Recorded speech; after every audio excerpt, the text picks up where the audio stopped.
الشيطان الرجيم. پناہ مانگتا ہوں میں اللہ کی شیطان مردود سے. I seek refuge in Allah from the outcast shaitan. بسم اللہ الرحمن الرحیم. شروع اللہ کے نام سے جو بڑا مہربان نہایت رحم والا ہے. Starting in the name of God, most gracious, most merciful. قل من ينجيكم من ظلمات البر والبحر تدعونه تضرعا وخفية لئن أنجانا من هذه لنكونن من الشاكرين. تم فرماؤ وہ کون ہے جو تمہیں خشکی اور سمندر کی ہولناکیوں سے نجات دیتا ہے.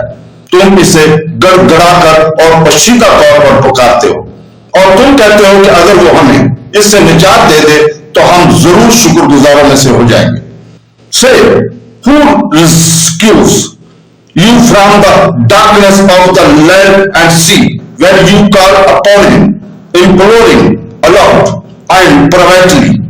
If he should save us from this crisis, we will surely be among the thankful.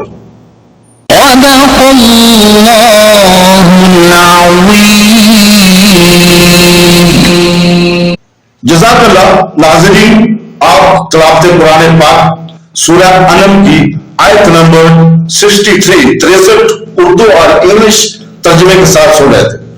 ابن عباس رضی اللہ تعالیٰ عنہ کی روایت کے مطابق پوری سورہ انعام مکہ مکرمہ میں ایک نشست میں نازل ہوئی.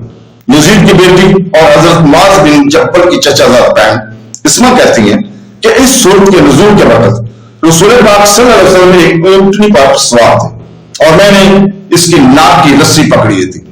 نزول کے وقت 70,000 کے قریب فرشتے اس سورہ کے ساتھ اللہ کی تسبیح کرتے ہوئے آئے تھے. یہ سورہ انعام کے فوائد کا صرف آغاز ہے. جو کوئی بھی اس سورت کو پڑھتا ہے وہ 70,000 فرشتے اس کے لیے دعا کرنا شروع کر دیتے ہیں تاکہ اس کی تمام پریشانیاں دور ہو جائیں. اللہ تعالیٰ سے دعا ہے کہ وہ ہمیں قرآن پڑھنے سمجھنے اور اس پر عمل کرنے کی توفیق عطا فرمائے.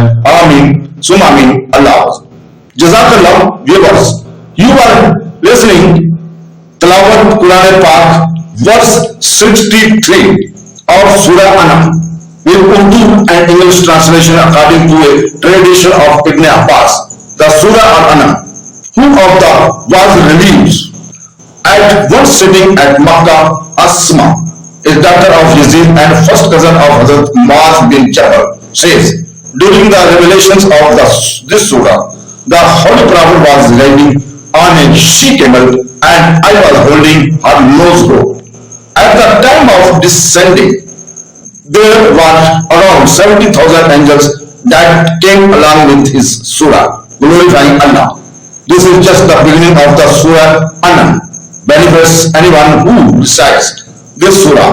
Those 70,000 angels start praying for the one so that all his worries and problems are eliminated. We are pray to Allah Almighty to give us permission to read, understand and follow Quran. Ameen. Summa Ameen.